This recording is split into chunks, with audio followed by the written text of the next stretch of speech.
Good morning or afternoon, Chemistry 30. We are moving on to our next topic, which is predicting redox reactions. So hopefully you've seen the other videos. We can take a look at what's reacting, know what our oxidizing agent is and our reducing agent, and then come up with the actual reaction when it's not written for us.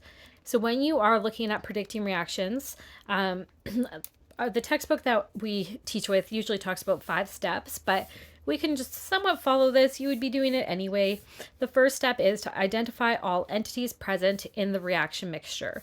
So when we're identifying entities, you are looking for ions. So you have to remember what you can break apart. So you can break apart ionic compounds that are in solution, so that are soluble.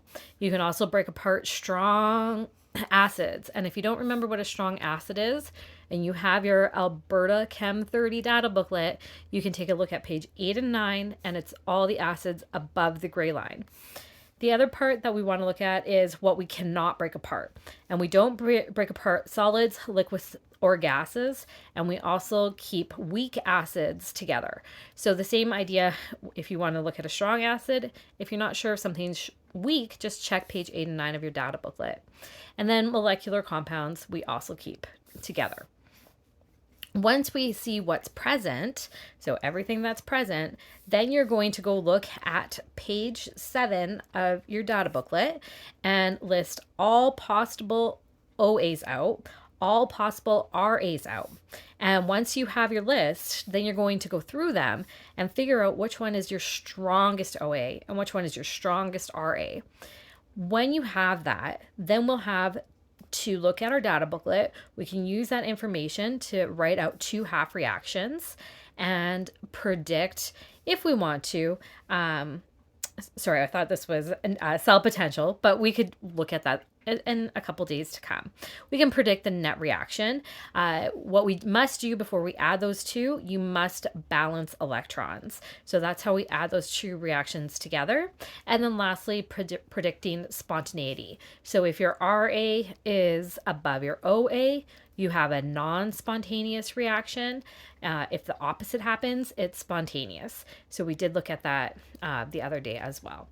So let's take a look at this example. What is the expected reaction between the solution of sodium permanganate and it's added to an acidic solution of tin 2 chloride?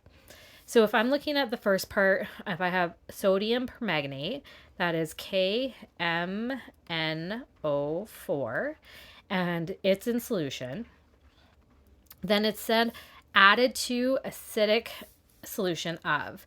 So something being acidic means you have hydrogen ions present. So we're going to look for that as well. And what else was there was tin 2 chloride. So SnCl, and then that's a 2 below. And this is solution, so aqueous. So now I can break apart my soluble ionic compound. So I have K positive, it's present in solution. MnO4 negative is in solution. The hydrogen, because it's acidic, we also have tin 2 positive and chlorine Cl negative. And lastly, we want to list water because you are in solution. So now you're looking at your booklet. Potassium is an OA. MnO4 occurs with hydrogen as an ROA. Then you have the hydrogen ion by itself, and that occurs as an OA. Tin 2 positive is one of those ions that you find on both sides of the table. So it's an OA and an RA. And then we have the chlorine ion as an RA and the water as an OA and an RA. So we definitely, to be able to list OAs and RAs, you have to have that understanding of page 7 of your data booklet. And all of your OAs are found on the left-hand column. All your RAs are on the right. So now that we have that listed, now you can go through and find out that MnO4 with hydrogen is your strongest RA, right? So for oh my goodness, I'm sorry, strongest OA. So to read that, we are just looking at the left-hand side of the column, and we see that first 3 down. So we got that one. Now let's look at our RAs. So if I want to know what my strongest RA is, I start at the bottom right-hand side of the table and I read up, and tin 2 is what I see first. So that would be my strongest RA.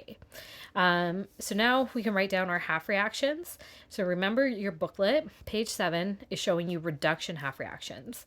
So you can write down the reduction half reaction right as you see it from your data booklet.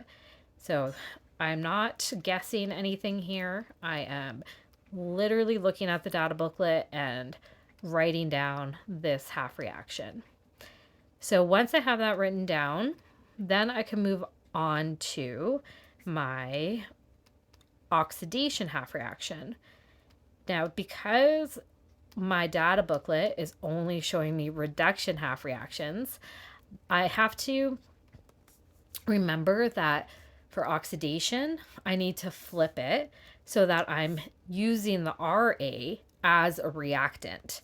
So that's the second one. So I'm looking at my data booklet. We saw that tin 2 is the strongest. Then we want to write it backwards. So I shouldn't have that plus sign. It should be an arrow.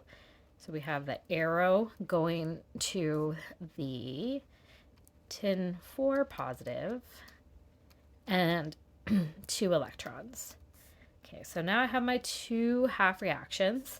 Before I can add these 2 reactions together, I need to balance electrons. So I have 5 in my first half reaction, 2 in my second. So I'm going to multiply my first reaction by 2 and my second half reaction by 5. So we do this step because that's what reduction half reactions is an exchange in electrons. And now that I have that, I can write down everything that I have present. So I'm distributing that 2 through the brackets. I can write in my electrons, but I will see them cancel. And then I'm done with my first half reaction for reactants. So I'll move on to the second and distribute that 5 through. And now I'm moving on to my products. So that 2 is still going to every term within.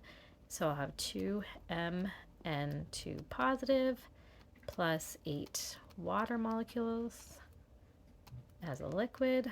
And then I'll get the products of the second half reaction, multiplying the 5 still through.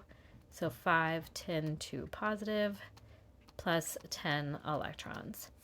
Now your last step, once you have your whole reaction and it's balanced, you would cancel out electrons, and you would also cancel out anything that you can that you see appears on both sides of the reaction. So we don't have anything on both sides now that can cancel. So this is your expected reaction between potassium permanganate and an acidic solution of tin 2 chloride. Lastly, this reaction would be spontaneous because your oxidizing agent is higher on the table than your reducing agent. So I hope you found this helpful. If we were doing this in class, we'd do a couple more examples. If you'd like me to walk through a few more, let me know. Other than that, we'll be moving on in the next couple days. I hope you found this helpful. Bye.